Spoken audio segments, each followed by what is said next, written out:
Dokle dosežu granice digitalnih mogućnosti za izražavanje ideja umetnika, zainteresovani su bili u prilici da pogledaju na ciklusu video radova pod nazivom Svet digitalne umetnosti priređenog u američkom kutku u Novom Sadu. Nastao sa idejom promovisanja umetnosti pokretnih slika i zvuka, nedavno održan 6. Međunarodni festival video umetnosti Igra slikama u Lisabonu, zahvaljujući savremenim tehnologijama koje su i okosnica ciklusa, našao se pred ljubiteljima avangarde u suženom izdanju odabranih radova 6 autora u izboru Andreja Tišme.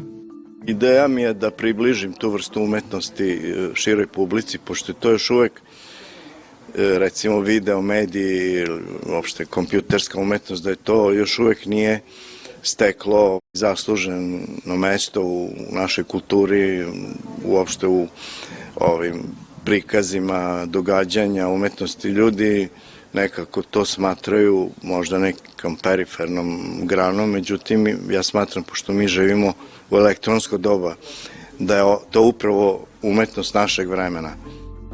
Projekcije su prenele kako festivalske video radove, tako i atmosferu organizovanih online konferencija posvećenih širenju umetnosti pokretnih slika i tonskih zapisa u svim postojećim savremenim formama i tehnikama. Ciklus radova samo je još jednom potvrdio da smo svedoci digitalne ekspanzije i prisutnosti elektronskih medija u svim sferama života, pa tako i umetničkim izrazima koji konzumentu mogu da pruže spoj teksta, slike, zvuka, a 3D animacije čak iluziju stvarnosti.